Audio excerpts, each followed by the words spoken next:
안녕하세요. 듣기만 해도 이해가 쑥쑥 즐거운 교과 공부 시작합니다. 오늘은 12월 17일 수요일입니다.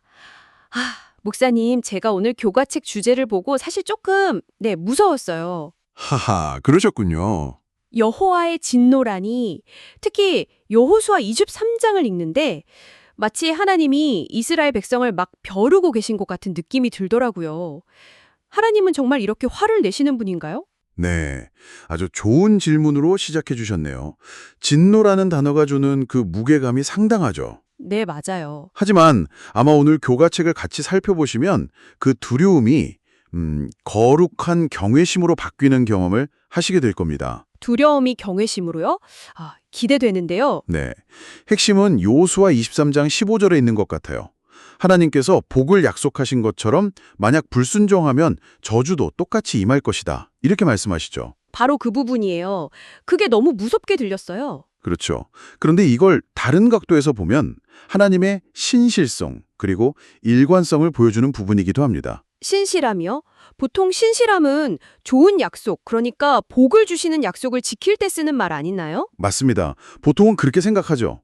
하지만 하나님은요, 좋은 약속뿐만 아니라 경고에도 똑같이 신실하신 분이라는 겁니다. 만약에 너희 이렇게 하면 벌 받을 거야 라고 경고하셨는데 실제로 아무 일도 일어나지 않는다고 생각해 보세요. 그럼 하나님의 말씀의 권위가 좀 떨어질 것 같은데요? 바로 그겁니다. 그분의 말씀이 거짓이 되는 거잖아요. 그러니까 하나님의 진노는 역설적으로 그분의 성실하심의 또 다른 증거인 셈이죠. 누구는 봐주고 누구는 안 봐주고 이런 편애가 없으신 공의의 하나님을 보여주는 거고요. 와, 진노가 성실함의 증거라니 생각의 전환이네요. 네, 그리고 교과책에서 신약의 진노라는 단어도 설명하는데요.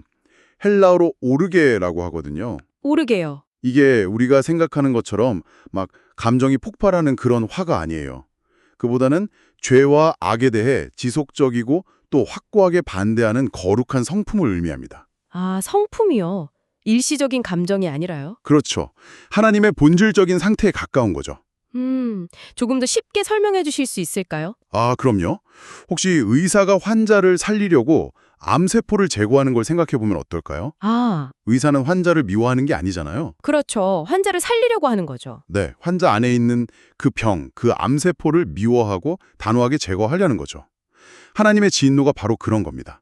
사람을 향한 게 아니라 사람을 파괴하는 그 죄를 향한 거룩한 반대인 거죠. 와, 그 비유 정말 완벽한데요. 암세포를 제거하는 의사.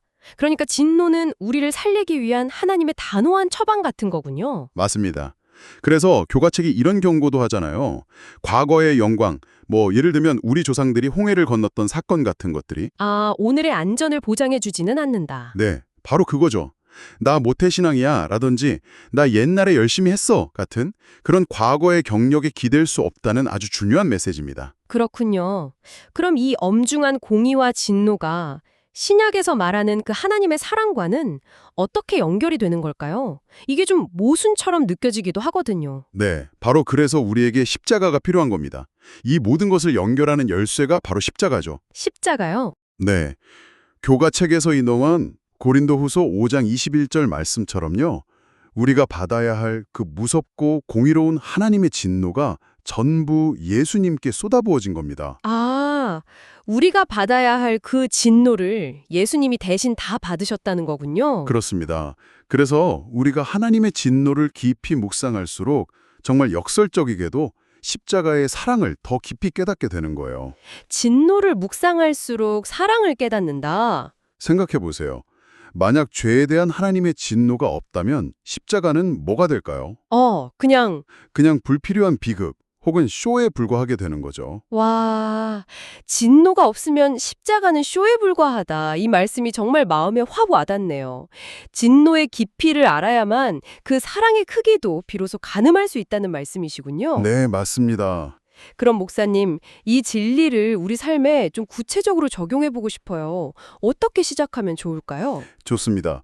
오늘 이 진리를 우리 삶에 적용하기 위한 구체적인 실천 한 가지를 제안하고 싶습니다. 네, 말씀해 주세요. 바로 세상과 섞인 한 가지 끊어내기입니다. 세상과 섞인 한 가지를 끊어내기요? 네, 오늘 교과책은 우리가 세상과 섞여서 고유한 특성을 잃어버릴 위험을 계속 경고하고 있거든요.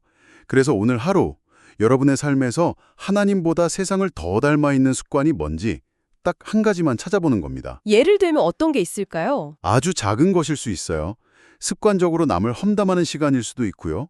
아니면 의미 없이 미디어에 중독된 시간일 수도 있죠. 아, 찔리네요. 그걸 찾아서 주님, 제가 이것 때문에 주님의 진노를 자초하지 않겠습니다. 라고 고백하면서 오늘 하루만이라도 그 습관을 딱 멈춰보는 겁니다. 일종의 거룩한 거리두기를 실천해 보시는 거죠. 거룩한 거리두기. 와, 정말 좋은 적용점이네요. 세상과 섞이지 않기 위한 작은 실천. 저도 오늘부터 꼭 한번 해봐야겠습니다. 목사님, 오늘도 귀한 말씀 정말 감사합니다. 감사합니다. 오늘도 즐거웠습니다. 내일 또 만나요. 안녕.